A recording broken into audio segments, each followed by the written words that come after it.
Quiero dejar con usted a la doctora Magdalena Cuevas. La doctora Cuevas es profesora de biología de la Universidad de Concepción. Una vez finalizado su estudio de pregrado, la doctora Cuevas continuó con su formación de posgrado, primero obteniendo el grado de magíster en ciencias con mención en fisiología y luego el grado de doctor en ciencias biológicas, ambos en la Facultad de Ciencias Biología, bajo la tutela del doctor Luis Aguayo. El año 2012 la doctora Cuevas emigró un poquito más al sur para enrolarse como investigadora postdoctoral del Laboratorio de Neurociencias y Biología de Péptidos, CEBIOR, de la Universidad de la Frontera en Temuco, donde se especializó en la fisiología celular y molecular de células reproductivas o reproductoras. Una de las dos. El año 2017, hace poquito, la doctora Cuevas retorna a Concepción y se integra como profesora asistente del Departamento de Fisiología de nuestra casa de estudios. Y una cosa a destacar también en la profesora Cuevas es que ha sido un pilar fundamental en la formación de un amplio número de estudiantes, ya sea de pregrado y posgrado. Hoy día la doctora Cuevas nos va a dar una súper excelente charla que lleva como título Función sexual, conexión, me cambiaste el título.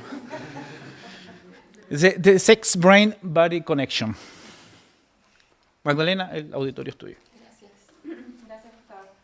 Bueno, como bien dijo Gustavo, por lo que escucharon, yo he tenido un bagaje o un movimiento más o menos importante a lo largo de la fisiología particularmente, que fue mi primer amor en el pregrado cuando estaba estudiando pedagogía. Y dentro de ese amor partí con la neurobiología, ¿cierto? Me especialicé en una serie de temas dentro de la neurobiología, particularmente lo que fue interacción de la neurona, posteriormente sinaptogénesis, ¿cierto? Plasticidad sináptica, y terminé en neurodegeneración, pero específicamente buscando la función sináptica del péptido beta amiloide. Cosa que nadie quería hacer en ese momento porque a nadie le interesaba mucho en realidad. Y de ahí, por cosas de la vida, salté a estudiar fisiología, pero ahora en espermatozoides. O sea, hice un cambio que fue absolutamente de 180 grados en mi vida y en mi trabajo en ciencia. Por lo tanto, ¿cómo nace esta charla de función sexual, conexión mente-cuerpo? Justamente porque como he trabajado o tengo experiencia, ¿cierto?, en el trabajo con espermatozoides de distintas especies, bueno, dijimos, de alguna manera tenemos que conectar lo que tú haces, que es fisiología reproductiva, con neurociencia. Como este era un curso principalmente de neurociencia integrativa, dijimos, ok, vamos a ver entonces cuáles son en el fondo los hallazgos que hay hoy día o qué es lo que se sabe hasta hoy de la función sexual, que es un tema que en general no se toca mucho, ¿cierto?, en los cursos de neurociencia, no se toca mucho tampoco en la casa, no se toca mucho con los amigos, a no ser que se utilice como sustrato de broma, ¿cierto?, o como o para contar alguna anécdota. Entonces la idea es tomar un poco de lo que hay hoy día en la literatura y hacer una pequeña revisión, porque en realidad el tema es bastante extenso, me habría gustado alcanzar a ver un poco más, pero la verdad es que en honor al tiempo no vamos a poder hacer. Vamos a partir principalmente planteándonos la pregunta de ¿por qué? ¿Por qué la especie humana, particularmente la especie humana, coloca tanto esfuerzo y tanta energía en este aspecto que es el sexo? ¿Ya? ¿Por qué invertimos tanta energía en conducir nuestra conducta de alguna manera o empujar nuestra conducta hacia la conducta sexual o hacia obtener una recompensa sexual? ¿Ya? De alguna forma, los biólogos, que son puros, ¿cierto?, dicen que nuestra conducta está de alguna manera dirigida por este impulso de reproducirnos. ¿Ya? ¿Por qué? Hay tres razones y ustedes pueden escoger la que quieran. Primero, por el deseo ferviente de hacer algo bueno por las especies, ¿ya?, o por nuestra especie. Vamos a ver si eso es verdad. Segundo, porque queremos maximizar el número de copias, ¿cierto?, que estamos pasando a la siguiente generación de nuestros genes. O tres, simplemente porque se siente bien. Al parecer, la mayoría, ¿cierto?, piensa que porque se siente bien. Esa es la mayor razón o la razón que en general hace que los individuos de nuestra especie, no solo de nuestra especie, sino que mayoría de los mamíferos inviertan tanta energía, ¿cierto?, en perseguir un objetivo sexual, que es en este caso la recompensa. Por lo tanto, ¿qué es el sexo y cómo lo podemos definir para poder entonces empezar con esto? El sexo es un placer fundamental, ¿cierto?, en las especies y crucial para la sobrevivencia de estas, ¿ya? Es uno de los impulsos primarios que tienen cada una de las especies y que permite entonces evidenciar una serie de conductas y una serie de resultados que nosotros podemos resumir como la respuesta sexual, ¿ya? ¿Y a qué corresponde la respuesta sexual? La respuesta sexual corresponde a un ciclo de eventos conductuales que en una pareja heterosexual o en dos individuos de distintos sexos, ¿cierto?, pueden potencialmente llevar a reproducción. Pero esa es la definición más bien distal y biológica que hoy día se le otorga a la conducta sexual. Sabemos que esta definición está bastante alejada de lo que en realidad perseguimos como especie, perseguimos como individuos cuando nos dejamos llevar por este tipo de respuesta sexual, ¿ya?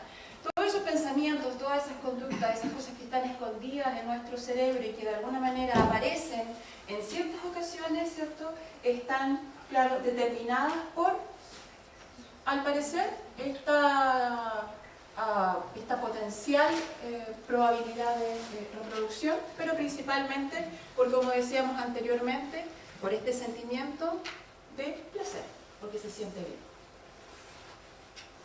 Ahora, lo que se sabe hasta hoy día, ¿cierto?, de la sexualidad, principalmente se debe al trabajo que se realizó en dos partes, ¿cierto? Primero por Kinsey, quien realiza un trabajo desde el año 1938 hasta el año 1960, no, eso está mal, quien realiza una serie de investigaciones, ¿cierto?, donde se utilizan las entrevistas a los individuos que van a ser, en este caso humanos, que van a ser evaluados, ¿cierto?, para determinar cuáles son las respuestas conductuales que estos individuos van a tener frente a distintos, entonces, a distintos cuestionamientos de naturaleza, de índole sexual. Y estas investigaciones, ¿cierto?, que fueron realizadas por Kinsey y que fueron pioneras, ¿cierto?, en el campo, muestran en realidad que hombres y mujeres se parecen bastante más en términos de los instintos sexuales de lo que nosotros sabíamos previamente, ¿ya?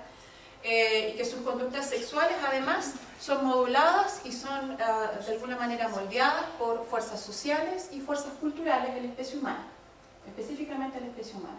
O sea que estamos sometidos a un contexto, estamos sometidos a un ambiente y que ese ambiente es el que está de alguna manera determinando desde el punto de vista psicológico y conductual, ¿cierto?, nuestra respuesta sexual. Eso es lo que dice Kinsey con su primer informe, que es un compilado más o menos grande. Ya él era biólogo, por lo tanto era bastante sistemático en la recolección de datos y en la entrega de los datos.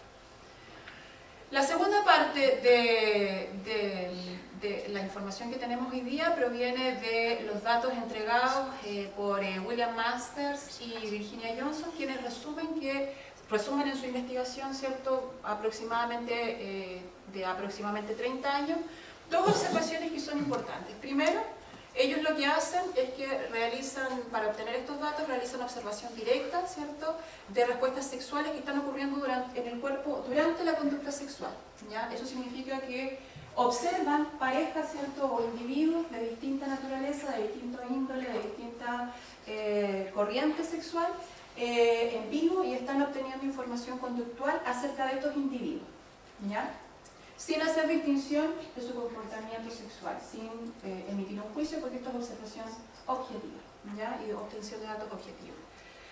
Y a partir de toda esta información y de todas las observaciones directas que ellos realizan, entonces obtienen la siguiente conclusión, y es que la experiencia sexual, ¿cierto?, es un rasgo humano sano que pertenece, ¿cierto?, a la salud humana y que genera en los individuos placer, ¿cierto?, y un sentimiento de intimidad durante el sexo que es beneficioso para la especie, que es beneficioso para el individuo.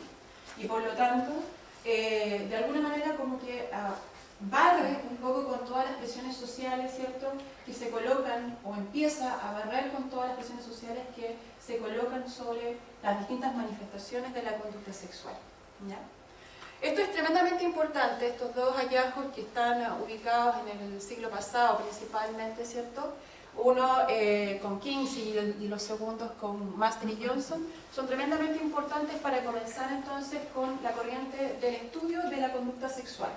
Pero este estudio de la conducta sexual y que permite entonces obtener un modelo ahora, que es el que nosotros conocemos hoy día, ¿cierto?, donde tenemos un modelo lineal que determina que existen específicamente 4 etapas durante el coito sexual o durante el acto sexual, ¿cierto?, y que está determinado por un fenómeno de excitación o una etapa de excitación inicial, ¿cierto?, que depende del deseo sexual, una etapa de plató o de excitación más importante que se mantiene a lo largo del tiempo, una etapa de orgasmo donde la excitación simplemente ya se supera los niveles más altos, ¿cierto?, y se produce entonces la liberación completa de energía, y finalmente tenemos la etapa final o etapa de resolución, ¿cierto?, que va en el fondo a entregar un periodo de latencia en el individuo en el cual este individuo no va a ser capaz de responder, o en la mayoría de los casos no es capaz de responder a una nueva estimulación sexual para generar nuevamente otro ciclo,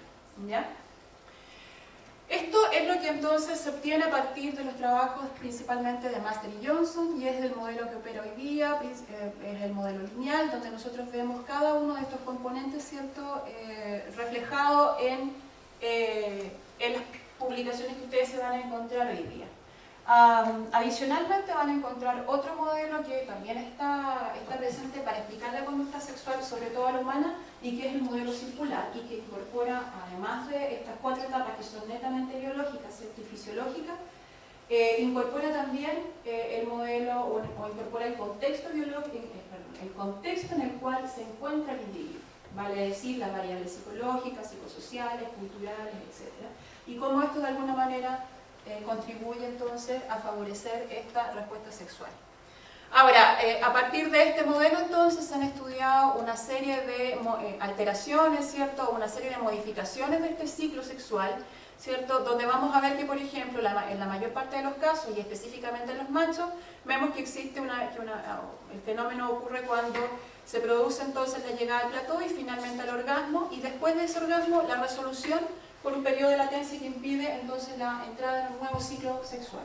Sin embargo, en las hembras, ¿cierto?, se ha encontrado que no necesariamente existe una resolución inicial o una resolución completa, ¿cierto?, de este ciclo sexual, sino que en un porcentaje importante de las hembras, sobre todo en la especie humana, se ha encontrado que pueden volver a ingresar a un segundo orgasmo, ¿cierto?, y por lo tanto compartir o en este caso definirse como multiorgánicas, ¿ya? Y eso es particular de las hembras y es muy raro encontrarlo en los machos. Ahora, este sistema que nosotros vemos acá y que se ve bastante simple, ¿cierto?, en términos de que tiene 4 etapas que yo puedo separar, que yo puedo estudiar, se complejiza mucho más cuando yo quiero ir a mirar cuáles son los mecanismos que operan en la realización de cada una de estas etapas, ¿ya?, o cuáles son los mecanismos que se activan para que cada una de estas etapas se lleve a cabo. Y eso se debe principalmente a que el cerebro, ¿cierto?, que es uno de los principales elementos, o que es el principal elemento regulador de esta conducta, se ha ido complejizando con el paso del tiempo y específicamente con la evolución. Y vemos, por ejemplo, que en esta corticalización del cerebro van a ir apareciendo distintas, ¿cierto?, distintas conductas que van a llevar finalmente a que en el caso del ser humano, ¿cierto?, se generen, por ejemplo, conceptos como la recompensa y se incorporen además conceptos a la sexualidad o al ciclo sexual como la cognición. Vale decir, cómo el contexto está influyendo y está generando aprendizaje en el individuo para que pueda entonces mantener esta conducta sexual. Por lo tanto, la conducta sexual debería estar entonces dependiendo principalmente del cerebro.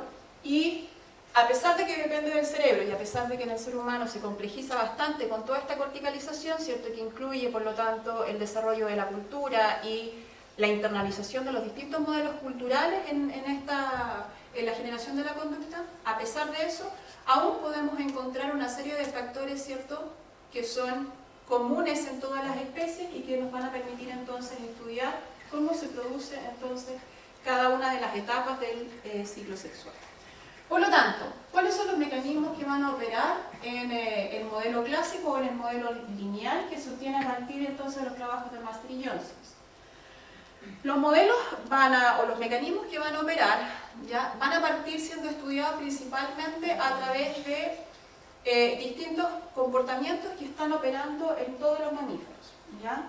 Todos los mamíferos, ¿ya? Específicamente, el sexo de los mamíferos contiene un número importante de patrones que están altamente conservados entre las especies, o sea, hay conductas dentro o entre las especies de mamíferos que están altamente conservadas y que permiten entonces que estas conductas o estos modelos de acción puedan ser entonces analizados como elementos importantes en cada una de las etapas del ciclo sexual.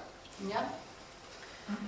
Además de eso, estos patrones que están altamente conservados entre las especies y que pueden ser observados entre cada uno de ellos, tienen la particularidad de que además pueden ser reconocidos por individuos de la misma especie y por lo tanto pueden generar en el otro individuo la sensación de atracción sexual. ¿Ya? Y eso también es tremendamente importante porque va a permitir que en el individuo que está generando la atracción sexual, o sea, que está en este caso produciendo la atracción sexual, se produzca un sentimiento que es la recompensa y que va a permitir por lo tanto que se active el proceso inicial que es la excitación. ¿Ya? Lo mismo que en el compañero. Ahora, estos elementos en conjunto son fijos, por lo tanto, ¿ya? Estos elementos fijos, perdón, que están presentes a través de las especies, son los que se incorporan, por lo tanto, en los estudios conductuales que se utilizan hoy día, tanto en animales como en humanos, para poder determinar cuáles son entonces los mecanismos que operan en la excitación sexual, en el plató, en el orgasmo y en la resolución. ¿Ya? ¿Cuáles son las áreas que van a, por lo tanto, las áreas cerebrales o del sistema nervioso que van a participar, por lo tanto, en cada una de estas etapas y que van a estar encargadas, por lo tanto, de generar la conducta que nosotros vamos a estar observando? ¿Ya? Ahora, ¿cuáles son los elementos que se observan, por ejemplo, a nivel de la rata, cuando se utiliza la rata como modelo? Se observan, por ejemplo, comportamientos o patrones que responden a lo que se denomina el comportamiento apetitivo, ¿cierto? O de apetito, ¿ya? O de motivación también se le denomina. Se observan también conductas de naturaleza precopulatoria y se observan conductas de naturaleza consumatoria. En el caso de las conductas de naturaleza apetitiva o de motivación, ¿cierto? Aquí cae, por ejemplo, en el caso de las ratitas, la excitación que comienza, por ejemplo, con el grooming, que tiene que ver con el movimiento que realizan las ratas, ¿cierto? Cuando se están, ¿cómo se llama? Acicalando. ¿Ya? Gracias. Además, se determina también el grado de actividad motora, puesto que cuando los animales son colocados en jaulas, ¿cierto? Para que hagan el apareamiento, para inducir el apareamiento, se produce una variación en la actividad motora, específicamente en los machos o en las hembras, dependiendo de lo que estemos observando, y estos comienzan a moverse rápidamente para poder llamar justamente la atención de la pareja que está en esa jaula. ¿Ya? Desde el punto de vista ahora precopulatorio, lo que se observa es por parte, por ejemplo, de la hembra, lo que se llama la solicitación, o en este caso la preparación que hace la hembra para poder solicitar la conducta sexual por parte del macho, el pacing, que tiene que ver con mantener el ritmo de cópula con el macho. Eso significa que ella regula cuántas veces se aparea con ese macho o no. ¿Ya? Hay hembras que determinan, por lo tanto, cuántas veces se aparean con un macho dentro de una jaula, a partir de algunas señales que en este caso inducen motivación o excitación en la hembra. ¿Ya? Y por otro lado, el comportamiento defensivo, ¿ya? También es importante. Y uno de los aspectos que tiene que ver con la actividad o con la conducta consumatoria del acto sexual o del ciclo sexual tiene que ver justamente con la lordosis que presenta la hembra, que en este caso corresponde a un aumento en la curvatura, ¿cierto?, de la región dorsal de la hembra, y que en este caso lo que hace es prepararla para que el macho pueda hacer ingreso del pene y de esa manera consumar la cópula. ¿ya? En este caso, esto es lo que nosotros vemos en una rata, ¿cierto? En una hembra. ¿Qué es lo que pasa ahora o qué es lo que se observa en una hembra humana? Lo que se observa principalmente o se evalúa es el deseo sexual, la fantasía, ¿cierto? El estado de excitación, las conductas preparatorias que pueden ser instrumentales o de preferencia, o sea, pueden ser instrumentales en términos de evaluar, por ejemplo, la tumescencia del canal vaginal, se puede evaluar también la tumescencia del clítoris, de esta manera evaluar en qué nivel, ¿cierto?, se encuentra del ciclo sexual esa hembra femenina, o bien simplemente preguntando. Pero como sabemos que la mayoría de los individuos omiten información, ya sea por patrones culturales que están insertos esto de manera muy profunda, esto se va constantemente contraponiendo con las mediciones instrumentales.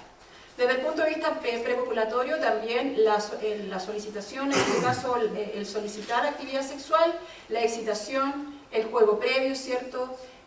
También son conductas que tienen que ver con la actividad prepopulatoria. Y por último, en términos consumatorios, estimulación genital, ¿cierto?, que puede estar dada ya sea por masturbación o cópula, y finalmente evaluar también qué es lo que ocurre durante el orgasmo, que también es importante para poder determinar cuáles son las áreas que están involucradas y qué es lo que pasa en aquellos individuos que presentan, por ejemplo, anorgasmia, ¿ya? Que no es menor y no es poco común. Por lo tanto, a partir de todas estas conductas que se pueden encontrar tanto y que de alguna manera se pueden analogar o homologar entre humanos y ratas con diferencias o grandes diferencias claramente, encontramos que aparecen tres grandes conceptos que se evalúan dentro de lo que es la conducta sexual en ambos casos, ¿ya? Que es, primero, qué tan atractivo es ese macho o esa hembra para la pareja con la cual va a copular, ¿ya? Segundo, la receptividad, o sea, qué tan receptivo estoy a, en este caso, la conducta sexual que está expresando el macho o la hembra que está, ¿cierto?, en este caso siendo colocado como estímulo. Y tercero, la proceptividad, y este es un concepto que tiene que ver con cómo me comporto yo para ser atractivo al otro, ¿ya?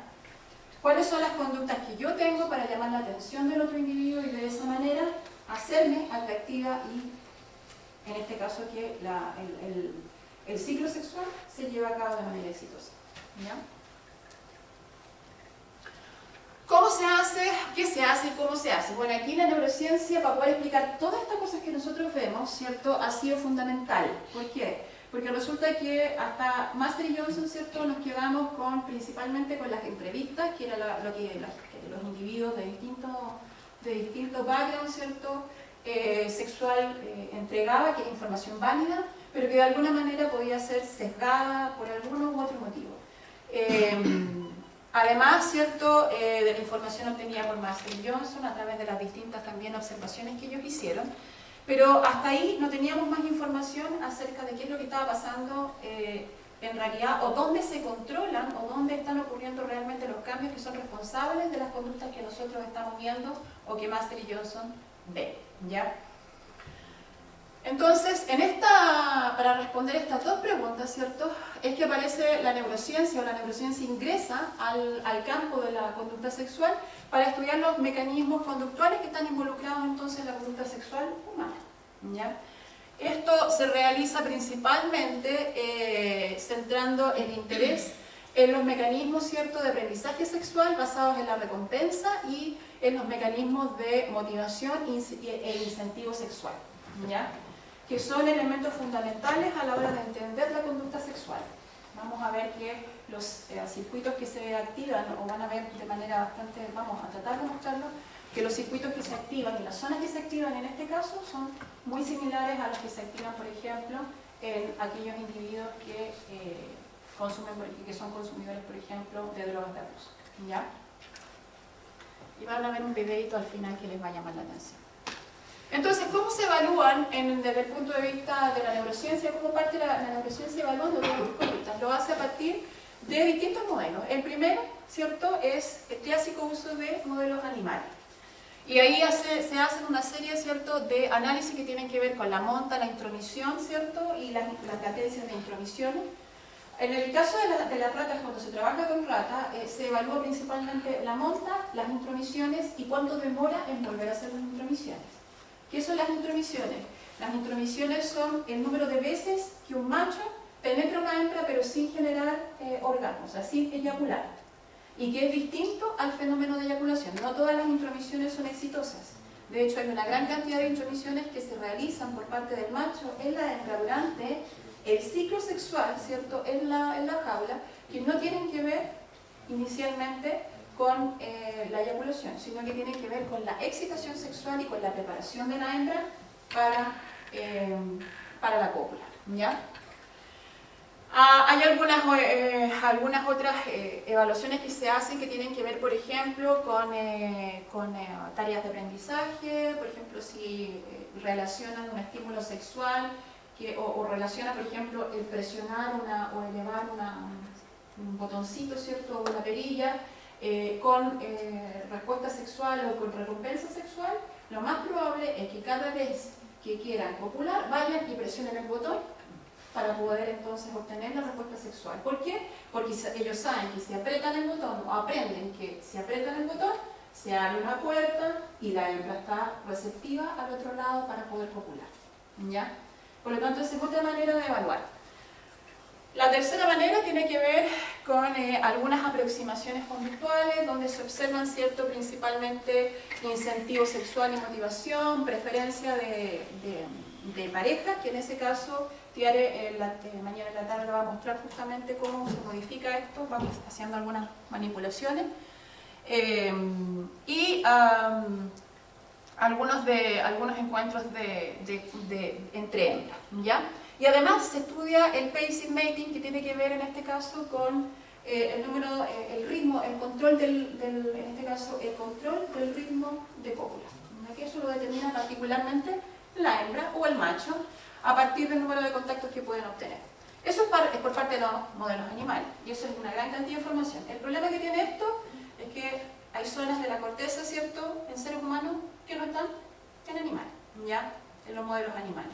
Y eso hace que nuestros comportamientos sean distintos, ¿ya? Y que por lo tanto el contexto que nosotros incluimos, las variables psicológicas, el estado interno en el cual estamos, el estado de ánimo, que estoy triste, que no sé qué, todas esas cosas, en el caso de los animales no se incorporan, y en el caso del ser humano sí, ¿ya?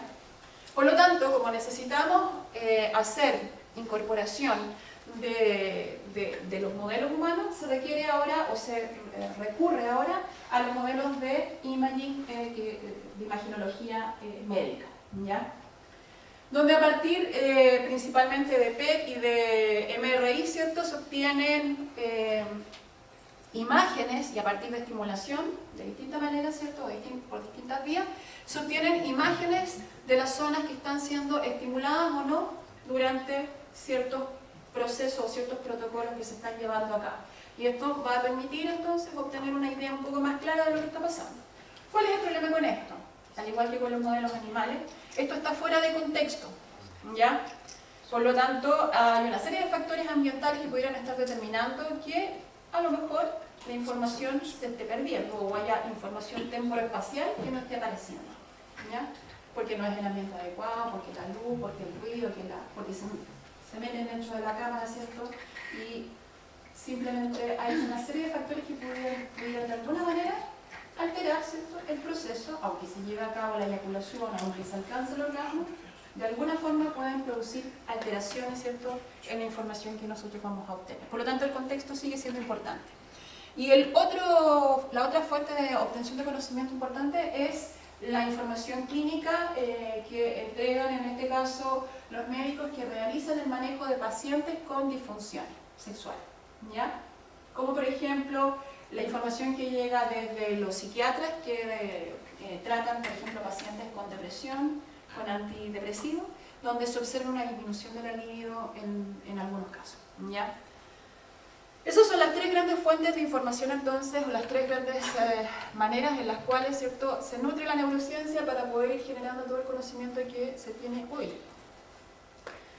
Ahora, en este caso entonces, a partir de esta información, lo que se ha llegado a obtener es que los ciclos, el ciclo, o en este caso la respuesta sexual humana, está condicionada a los ciclos de placer clásicos que se conocen hoy día a nivel cerebral, ¿ya? Y que involucran tres etapas que son la motivación, la consumación y la saciedad, y que son activadas, por ejemplo, por el alimento, por la sensación de placer, por ejemplo, etc. ¿Ya? Ahora, en el caso de la motivación, esta se puede denominar desde el punto de vista de la búsqueda, el wanting, o en este caso la búsqueda del objetivo a concretar. La consumación tiene que ver con el estar en el momento realizando la actividad sexual y cuáles son los cambios que se observan. Y la saciedad tiene que ver con la inhibición.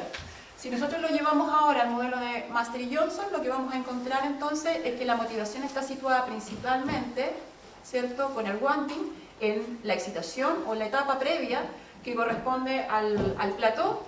La consumación está ubicada justo en el plató, ¿cierto?, y comienza con el liking, ¿cierto? El leaking se llama esto. Y está relacionada principalmente con las respuestas genitales frente a la estimulación particularmente. Y por último, la saciedad está situada finalmente cuando ya se acaba el orgasmo, ¿cierto? Se alcanza el orgasmo, está situada finalmente con el proceso de refracción o con el periodo refractario y tiene que ver por lo tanto con el proceso de inhibición, ¿ya? Ahora, todo este sistema que nosotros vemos acá, en el fondo se activa ¿cuándo? Se activa cuando información sensorial llega al cerebro, por lo tanto, y esa información sensorial que llega al cerebro se incorpora y se combina con el estado interno en el cual estamos, ¿ya? Y esto genera, por lo tanto, un procesamiento interno que es lo que nosotros observamos como conducta y es lo que nosotros vemos evidenciado ahí, en el ciclo, ¿ya? Ahora, el contexto, por lo tanto, tiene que ver con qué, o el estado interno en este caso tiene que ver con el contexto en el cual me encuentro. Y ahí está, por ejemplo, las preguntas internas que aparecen, donde aparece una que es, ¿será el momento adecuado? ¿Será el lugar adecuado? ¿Será la pareja adecuada? Todas esas preguntas dan el contexto y de alguna manera involucran factores que van a hacer que este ciclo se concrete o no se concrete. Por eso el contexto en la especie humana es importante, ¿ya? También este contexto va a estar interaccionando, ¿cierto?, con sistemas espinales y cerebrales que van a mediar, en este caso, o en esta medida, van a mediar, ¿cierto?, la excitación sexual y algunos sentimientos, ¿cierto?, que van a llevar a específicamente la respuesta genital. Y por último, ¿ya?, la actividad autonómica y somática, ¿cierto?, tiene que ver con la ejecución de la actividad sexual también, con la consumación, con el orgasmo, y finalmente la resolución de este.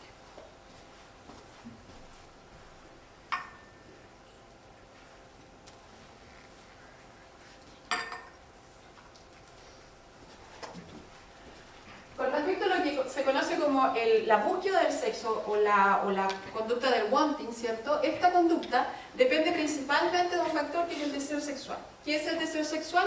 Es el impulso conductual, ¿cierto?, que motiva a los individuos a fantasear acerca de la búsqueda, ¿cierto?, o de la obtención de una recompensa sexual. Eso es el deseo sexual. Esa idea que aparece en la cabeza o ese pensamiento que aparece en la cabeza que está guardado en la parte más profunda del cerebro y que te empuja a buscar de alguna manera retribución sexual. Y eso es normal en la especie humana y es normal, como vamos a ver, en la mayoría de las especies. Ahora, este deseo sexual, ¿cierto?, puede ser activado ya sea de manera distal o proximal, ¿ya? Cuando es activado de manera distal, proximal, principalmente depende del tacto, y ahí aparece, por ejemplo, estímulos no condicionados de tipo sexual, ¿cierto?, que tienen que ver con producir solamente un efecto de placer, ¿ya? Tenemos también estímulos que son distales, donde aparece, por ejemplo, la vista, o donde se utiliza, por ejemplo, información sensorial proveniente de la vista, del oído o del olfato. ¿Ya? La visión o la utilización de imágenes, por ejemplo, la utilización, las vocalizaciones o escuchar algunos sonidos que de alguna manera nos remontan a algunos capítulos sexuales, ¿cierto? Van a provocar entonces que se active o que se gatille el deseo sexual. ¿Ya? Y por otro lado, tenemos también aquellos estímulos que van a, de alguna manera, están condicionados, o sea, que son efectos, en el fondo son conductas aprendidas que nosotros relacionamos con la obtención del placer sexual. Y ahí tienen que aparecer, por ejemplo, contextos, colores, aromas que yo recuerdo que de alguna forma me llevan entonces a la actividad o a destapar, en este caso, el deseo sexual. ¿Ya? Por lo tanto, como es un sistema que busca, en este caso, la recompensa y que aparezca esta conducta, ¿cierto? Lo que va a ocurrir acá es que es un sistema que lo que va a funcionar en base a los estados de recompensa sexual. ¿Ya? Es un sistema que funciona, por lo tanto, en base a la obtención de la recompensa sexual, ¿ya? Que depende específicamente del estímulo sexual que se presente, o del incentivo sexual que se presente. Y en este caso puede ser, por ejemplo, esta recompensa sexual que es dependiente del incentivo, puede ser provocada, por ejemplo, por señales no genitales, que no dependan, por ejemplo, del toque o del tacto, sino que dependan, por ejemplo, de moléculas a distancia, de un perfume, de algún elemento que de alguna manera gatille imágenes, ¿cierto?, que destapen entonces o activen el deseo sexual. O bien va a depender, ¿cierto?, de elementos, de señales táctiles, ¿cierto?, específicamente excitación sexual a través del roce de los órganos sexuales, ¿cierto?, que van a destapar exactamente los mismos mecanismos. ¿Ya? Por lo tanto, pueden ser estímulos no condicionados o bien estímulos condicionados. Por lo tanto, la manera de la forma en que podemos gatillar el deseo sexual o lo podemos activar es variada. O sea, hay una gran cantidad de estímulos que pueden ser impensados para ustedes, que de alguna manera pudieran estar en la circunstancia adecuada, en el tiempo adecuado, en el lugar adecuado, pudieran estar entonces activando los mecanismos cerebrales que van a provocar que el deseo sexual se active. Por ejemplo, ¿cuáles son los elementos que pudieran activar este deseo sexual? En este caso, lo que se hace acá, o lo que se muestra en este artículo, es justamente cómo conductas que inicialmente no debieran, o elementos que no debieran ser condicionados como de respuesta sexual, terminan siendo. Y aquí específicamente se refiere a los fetiches, al uso de ropa, ¿cierto?, para provocar la activación del deseo sexual. ¿Y cómo lo hacen acá? Lo hacen a través de ratones machos, ¿cierto?, a los cuales se les coloca una chaquetita de velcro se les coloca una chaqueta de velcro encima, ¿cierto? Y esta chaqueta de velcro sirve entonces como un estímulo sexual condicionado. Se toman a estos machos, ¿cierto?, y se colocan en jaulas con hembras y se realiza un ensayo de 4 días de intervalo multiyaculatorio, o sea, hasta que se canse. Se llama hasta el cansancio, se llama, o hasta que ¿ya? Una vez que se terminan esos 4 días, ¿cierto? Bueno, y tenemos los otros ratoncitos sin la chaqueta, ¿cierto?, que son colocados en otras jaulas y que son sometidos al mismo tipo de ensayo, hasta que están exhaustos y son sacados de esas jaulitas, ¿ya? Ahora, por lo tanto, tenemos dos grupos, un grupo con chaqueta y un grupo sin chaqueta, ¿ya? Es muy chistoso, pero es verdad, ¿ya? Y estos dos grupos son aleatoriamente mezclados, ¿cierto?, en las dos jaulas con hembras, en las cuales fueron puestos, y posteriormente se va a realizar un test de 30 minutos de copulación. Entonces se colocan 30 minutos en la jaula de manera randomizada para que puedan entonces copular con las hembras que están. La idea de este experimento es verificar específicamente qué es lo que pasa con esas hembras que fueron expuestas al estímulo sexual condicionado, ¿ya? Y lo que se observa es lo siguiente. Lo que se observa es que el número de intromisiones, ¿cierto?, en aquellos individuos que inicialmente fueron mantenidos con la chaquetita, pero que después se les sacó la chaqueta y se colocan en aquellas, ¿cierto?, en aquellas jaulas con hembras que dieron la chaqueta, el número de intromisiones, ¿cierto?, en ellos tiende a bajar, ¿ya? Y además, ¿cierto?, la latencia de las intromisiones es distinta. ¿Por qué? Tiende a aumentar. Eso quiere decir que les cuesta mucho más poder entonces copular con las hembras. Se les hace mucho más difícil copular con las hembras. Y eso se debe principalmente ¿a qué?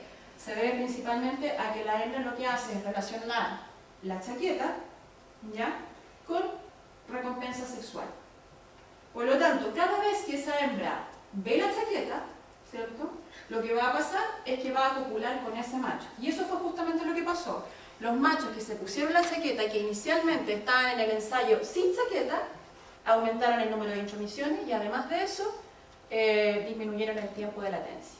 Eso hace que, por lo tanto, los autores propongan que, en este caso, estímulos que inicialmente no son de naturaleza sexual, si son condicionados a través del tiempo, van a terminar siendo entonces señales que van a, de alguna manera, a indicarle a la hembra o al macho recompensa sexual, y por lo tanto van a seguir esas señales para poder obtener esa recompensa. Por lo tanto, cada vez que ella ahora se acuerde de su Francisco con chaqueta, y aunque no sea Francisco pero vea la chaqueta, va a ser por deseo sexual, ¿ya? Ese es el primer ensayo, y es el clásico ensayo que se muestra, porque quizá es uno de los más claros, e indica justamente qué cosa, que los fetiches sexuales, o que en este caso los estímulos condicionados, ¿cierto?, que no tienen que ver, o que no son de naturaleza sexual, están presentes en todos los mamíferos, y son normales, por lo demás. Aquí no hay objetivización de nada, sino que simplemente hay una conducta que es normal, ¿ya? Ahora, ¿qué otra cosa dicen los modelos animales? No vamos a poder ver todo por el tiempo, como yo les decía. ¿Qué otra cosa dicen los modelos animales? Principalmente dicen que esta etapa está relacionada o está determinada por los sistemas de dopamina, específicamente el incentivo sexual, ¿cierto? Todo lo que tiene que ver con disparar el deseo sexual están relacionados con los niveles de dopamina, ¿cierto?, que son los encargados de disparar justamente los mecanismos de motivación. Y están ubicados o están siendo encontrados principalmente activos a nivel del sistema mesolímbico, ¿cierto?, y de la vía inserto-hipotalámica. También se ha relacionado la oxitocina y la melanocortina con la atracción sexual. De alguna manera aumentan los niveles de estas sustancias, ¿cierto?, que están ubicadas o que se producen específicamente a nivel del hipotálamo y del sistema límbico, están relacionadas con la atracción sexual y que podrían estar entonces siendo responsables de conductas como esta. Por otro lado, aumentos en los niveles de noradrenalina, ¿cierto?, hacia zonas superiores, podrían, a nivel del hipotálamo, del sistema límbico y de regiones corticales, estarían siendo responsables entonces de la excitación sexual en estas etapas iniciales del ciclo sexual, ¿ya? En el caso de los estudios humanos ahora, porque tenemos que pasar del animal al humano y ver si esto realmente se cumple, lo que se encuentra en general es más o menos esto, ¿ya? En este caso los autores lo que querían determinar era si la dopamina modula, ¿cierto?, la activación de áreas que son importantes en el sistema de recompensa durante el procesamiento subconsciente de un estímulo sexual. ¿Qué significa esto? Que los individuos, ¿cierto?, que en este caso era una población de 53 varones, fueron sometidos o fueron separados en 3 grupos. Y estos tres grupos cada uno de ellos fue tratado primero con un antagonista de los receptores de dopamina, que es haloperidol, un agonista, que es levodopa, y un grupo placebo, ¿ya? Para evaluar si de alguna manera entonces estos sistemas pudieran estar relacionados al procesamiento de manera subconsciente de la información sexual. Para esto, estos 3 grupos fueron sometidos, ¿cierto?, a un protocolo de estimulación subliminal de naturaleza sexual, donde se presentan varias imágenes, ¿cierto?, y se dejan espacios de delay, ¿cierto? Y entre estas imágenes se presenta justamente una imagen que es la subliminal y que es el blanco sexual, en este caso, ¿ya? Que es una imagen de sexo explícito. Eso es lo que se usa, ¿ya? Y se observa posteriormente, se toman estos pacientes y después de realizar el scan, ¿cierto? Lo que se observa es que todas aquellas zonas que están relacionadas en este caso con la estimulación, ¿cierto? Se activan. Por ejemplo, la ínsula, la corteza orbitofrontal, ¿cierto? El giro paracingulado, la corteza occipital bilateral. Todas esas zonas que se habían, de alguna manera que se han descrito, con estimulación visual, están activas, ¿ya? Para determinar ahora si esto dependía o no dependía de niveles de dopamina, ¿cierto? Y en qué lugares se producían estos niveles o estos aumentos de dopamina, se fue a analizar entonces los tres grupos, ¿ya? A través del mismo ensayo. Y lo que se observa es que los individuos entonces, que la señal, ¿cierto? De los individuos mantenidos con haloperidol, ¿cierto? En núcleo accumbens es bastante baja, ¿cierto? Que en placebo no hay grandes cambios, pero que cuando se utiliza la levodopa, que es una agonista de receptores de dopamina, ¿cierto? ¿Qué es lo que pasa con la señal? Esta se dispara. ¿En dónde? Específicamente en aquellas zonas que han sido descritas con sistemas de motivación. Por otro lado, ¿cierto? En la corteza dorsal cingulada también presenta el mismo fenómeno. Encontramos entonces que los niveles de dopamina en este sistema, ¿cierto? Estarían regulando los sistemas de motivación que tienen que ver con el procesamiento subconsciente de información de naturaleza sexual. O sea, cuando nos presentan información de naturaleza sexual en los comerciales, sí lo vemos, ¿ya? Y sí se activa el cerebro. Y eso se hace, por supuesto. Se hace todos los días. Por otro lado, para que esto se fije, ¿ya? Necesitamos lo que se denomina primero el priming o la acción de la hormona sexual. O sea, necesitamos hormonas esteroidales, ¿ya? Estas son imágenes, ¿cierto?, de MRI obtenidas a través de pacientes hembras, ¿cierto?, que han sido escaneadas en 3 fases distintas del ciclo sexual, ¿ya? Donde van a encontrar, por ejemplo, es principalmente una imagen intermedia para ver cuáles son las zonas que están activas y que en realidad no haya sido un error de la técnica, ¿cierto? Y acá lo que tenemos es el scan de el cerebro de una de las pacientes, ¿cierto?, en fase folicular tardía y en la fase premenstrual. O sea, son fases en las cuales los niveles de hormona son completamente diferentes, ¿ya? ¿Qué es lo que se hace con estas pacientes? Lo que se hace es que estas 28 mujeres, ¿cierto?, se someten a este scan en estas 2 etapas, ¿cierto?, del ciclo menstrual y se observa en ellas si es que existe sensibilidad en el estriado ventral hacia lo que se denomina la respuesta de anticipación, ¿ya? ¿Y esto a través de qué? A través de un test o un protocolo de incentivo monetario, que en el fondo, una variación, que en el fondo consiste en hacer un ensayo que es similar al anterior, pero ahora entregando pistas que le permitan al individuo obtener la recompensa monetaria, o sea, ganar, ¿ya? Y lo que se observa es que las mujeres, ¿cierto?, que están en la fase folicular, ¿cierto?, tardía, presentan activación después de la aplicación del test, presentan activación de aquellas zonas que tienen que ver entonces con los fenómenos de anticipación, pero que esta activación aumenta mucho más en la fase premenstrual, ¿cierto?, cuando ya entonces la hormona no está presente en grandes concentraciones. ¿Qué significa eso? Significa entonces que cuando disminuye la hormona se necesita mayor cantidad de dopamina para producir la misma respuesta. Y eso hace que por lo tanto los niveles o las vías en este caso estén más activas. Y eso emula un poco la conducta, ¿cierto?, de una especie de estado de abstinencia cuando estamos en fase premenstrual, ¿ya? O sea, el chocolate sí sirve en esa fase, ¿ya?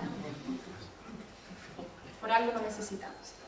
Por otro lado, tenemos para el caso de los estudios de la fase, de lo que se conoce como la fase del 15 o el inicio, ¿cierto?, del plató, Ahí los protocolos son un poco más complejos porque requieren necesariamente de actividad física sexual, ¿cierto?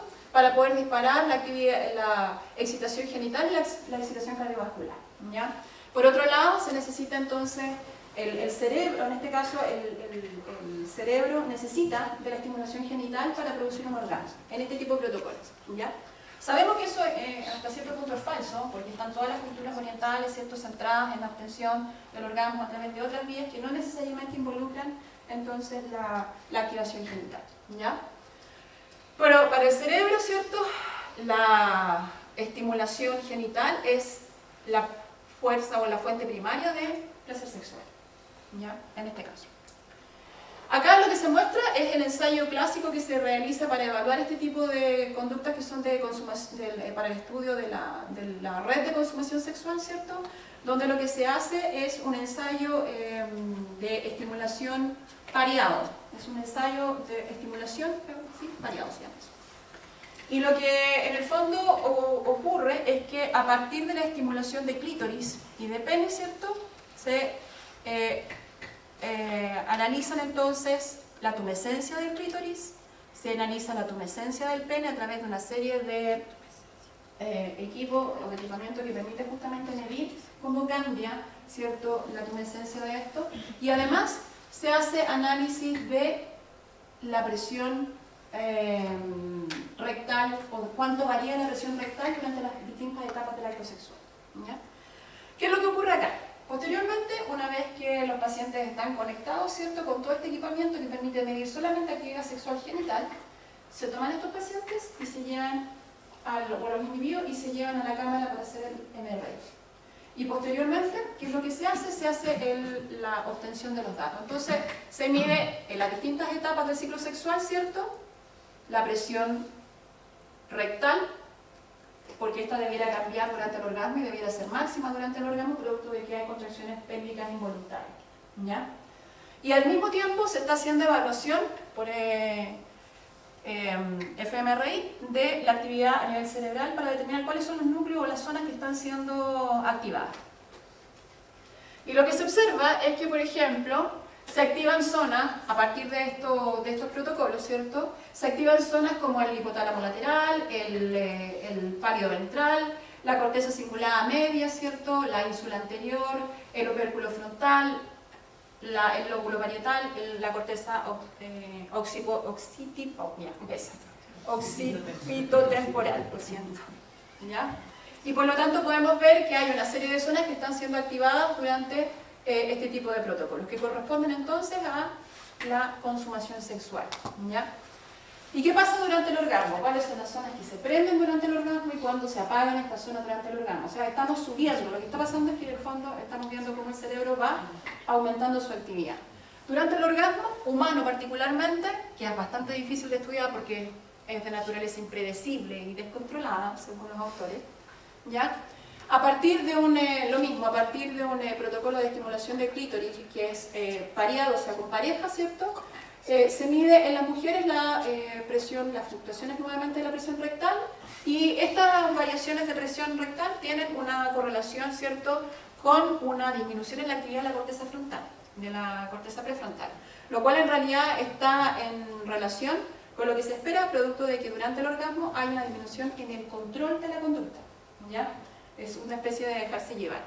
Y lo que se hace con los pacientes particularmente es tomarlo, ¿cierto?, a partir de la estimulación en el clítoris que realiza la pareja del individuo, ¿cierto?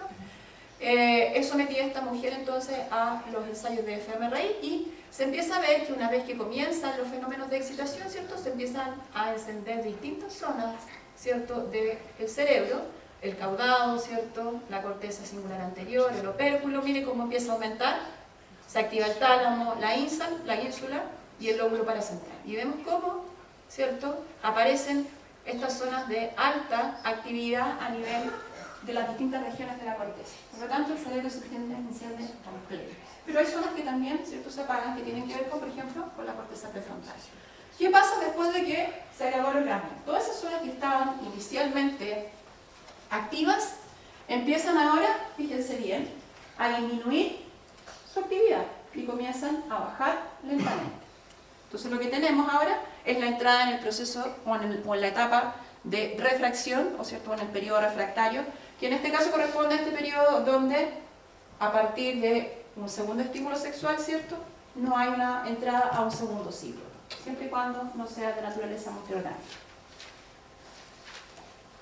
Antes de seguir, les voy a mostrar algo para poder simplemente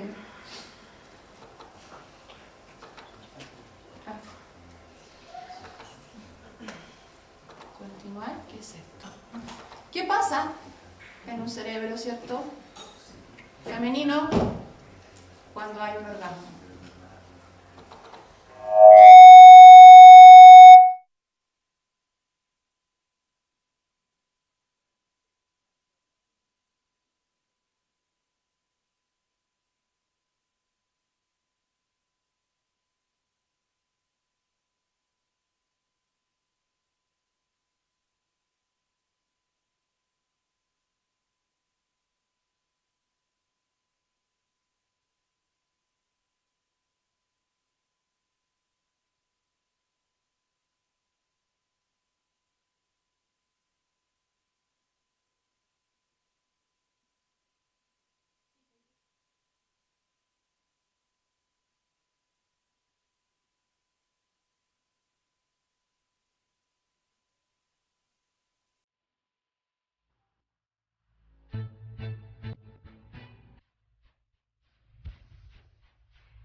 Se los dejo ahí para que lo vean, para que lo mediten.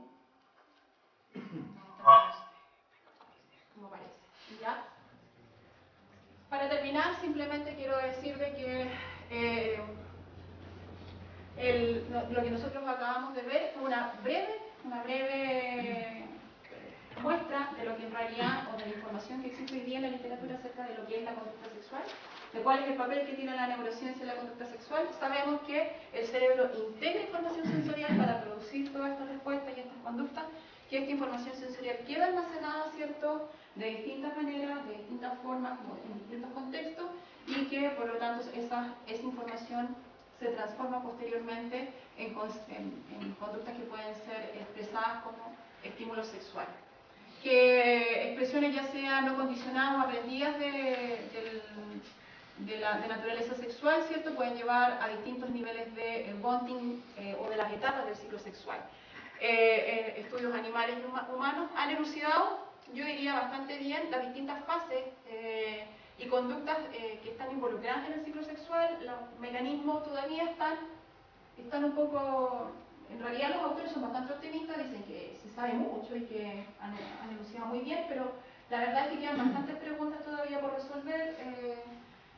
No está muy claro todavía lo que pasa, porque hay mucha información que es contradictoria, ¿ya?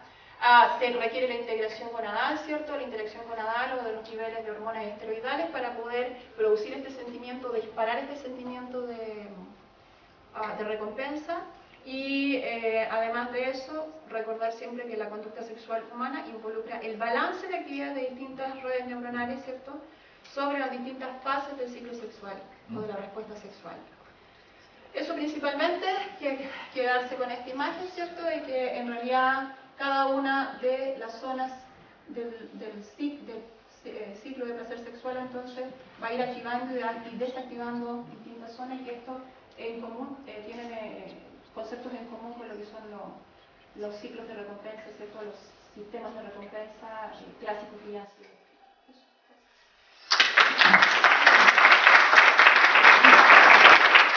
Bueno, le damos gracias a la doctora Cuevas por el tiempo. Pueden tener conversaciones.